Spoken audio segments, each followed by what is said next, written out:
Assalamualaikum warahmatullahi wabarakatuh. Saya Ahmad Rizal Ramadan, NIM 811418399. Di sini saya akan memaparkan tentang apa itu tipe penelitian sosiologi. Yang kedua, apa perbedaan dari tipe-tipe penelitian, yaitu yang pertama ada normatif, empiris, dan sosiologis. Yang pertama kali saya akan jelaskan yaitu tipe penelitian berupa sosiologis, yaitu adalah suatu penelitian yang berupa studi empiris untuk menemukan teori-teori mengenai proses bekerjanya hukum di dalam masyarakat. Lalu dalam buku KI yang ditulis oleh Pak Ridwan dan Bu Asfiah, yaitu menerangkan hukum empiris. Hukum secara empiris adalah suatu gejala yang ada di dalam masyarakat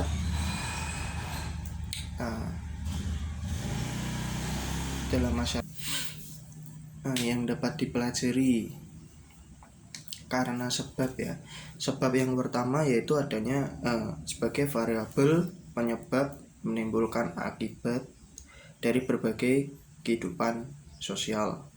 Yang kedua sebagai variabel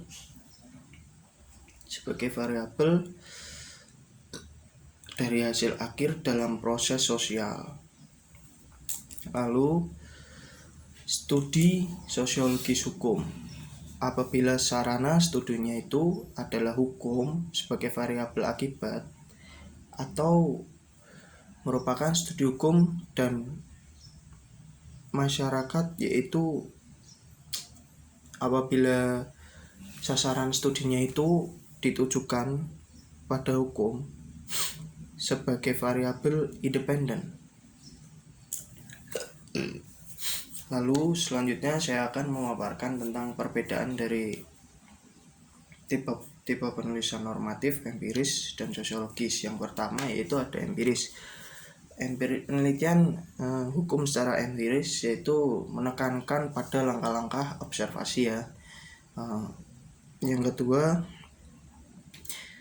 penelitian normatif disebut juga penelitian doktriner, atau kata lainnya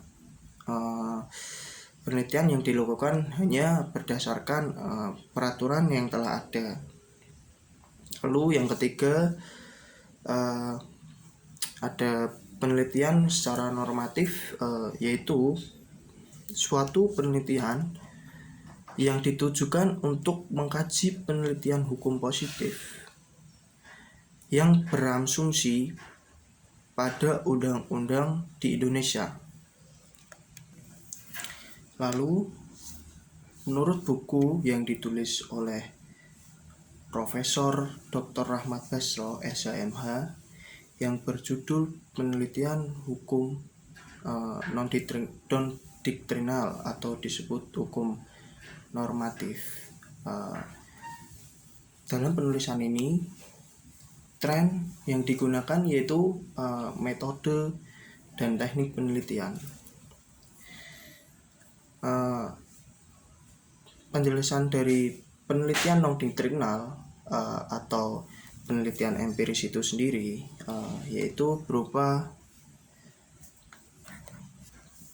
suatu bentuk pemfokusan atau penelitian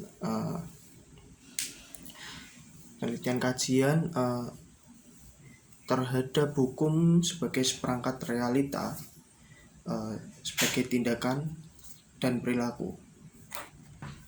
Lalu ciri-ciri penelitian empiris, yang pertama yaitu secara tegas membedakan fakta dari norma.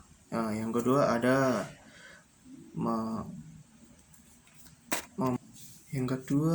ada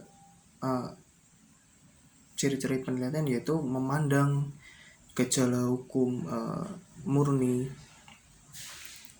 empiris, yaitu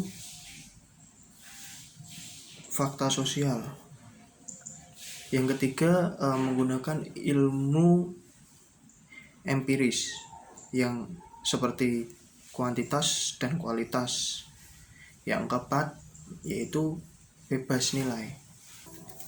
Lalu, untuk membedakan dengan tipe penelitian dari hukum normatif dan hukum sosiologis, terdapat beberapa karakteristik. Yang pertama yaitu data awalnya adalah data sekunder, lalu dilanjutkan dengan pengumpulan data sekunder. Yang kedua ada definisi operasionalnya dapat diambil dari perundang-undangan. Lalu yang ketiga harus adanya hipotesis, dan yang keempat harus adanya melakukan suatu sampling ya. Lalu yang terakhir yang kelima harus adanya pengelolaan data berupa bisa kualitatif dan kuantitatif.